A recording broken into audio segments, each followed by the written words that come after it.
మొన్నటి అసెంబ్లీ ఎన్నికల్లో పరాజయం తర్వాత బీఆర్ఎస్ ఉక్కిరిబిక్కిరి అవుతుంది. ఈ లోక్సభ ఎన్నికల్లో కూడా పరిస్థితి ఏమాత్రం ఆశాజనకంగా లేకపోవడంతో ఆ పార్టీకి చెందిన కీలక నేతలు సెంటిమెంట్ అస్త్రాలు వాడే ప్రయత్నం చేస్తున్నారు.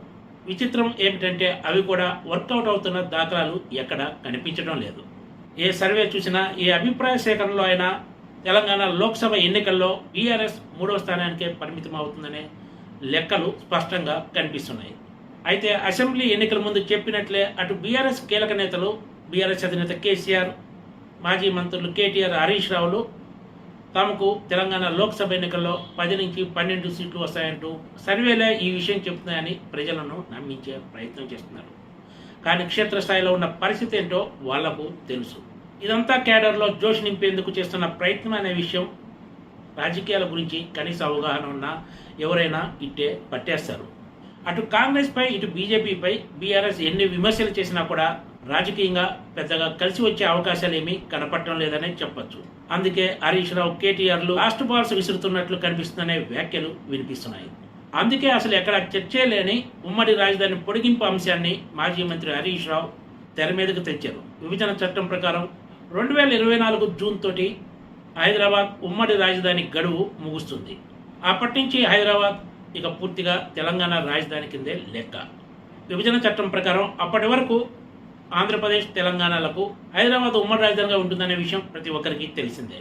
అయితే చంద్రబాబుతో పాటు మరికొంతమంది హైదరాబాద్ను ఉమ్మడి రాజధానిగా పొడిగించే కుట్ర చేస్తున్నారంటూ హరీష్ రావు ఇటీవల కరీంనగర్ లోక్సభ ఎన్నికల ప్రచారంలో వ్యాఖ్యానించారు. తెలంగాణ రాజధాని హైదరాబాద్ మాది అని కొట్లాడాలి అంటే గులాబీ జెండా పార్లమెంట్లో ఉండాలన్నారు. ఇదే తరహాలో కొద్ది రోజుల క్రితం బీఆర్ఎస్ వర్కింగ్ ప్రెసిడెంట్, మాజీ మంత్రి కేటీఆర్ కూడా మరో కీలక అంశాన్ని తెర మీదకు తీసుకొచ్చారు.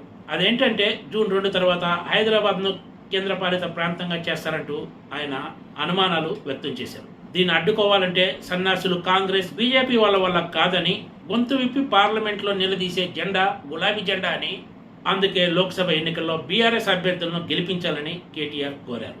అయితే వాస్తవానికి అటు హరీష్ రావు చెప్పినట్లు హైదరాబాద్ను ఉమ్మడి రాజధానిగా పొడిగించాలనే డిమాండ్ గాని, కేటీఆర్ చెప్తున్నట్లు హైదరాబాద్ను కేంద్రపాలిత ప్రాంతంగా చేసే ప్రతిపాదనలు ఉన్నట్లు అసలు ఎక్కడా చర్చే లేదు. ఇవన్నీ కూడా ఈ కీలక నేతలిద్దరూ రాజకీయ కోణంలో చేసి సెంటిమెంట్ అస్త్రాలుగా వాడుకొని ప్రయోజనం పొందాలనే ప్లాన్తోనే ఈ అంశాలను తెర మీదకు తెచ్చినట్లు స్పష్టంగా కనిపిస్తుందనే అభిప్రాయం వ్యక్తమవుతోంది.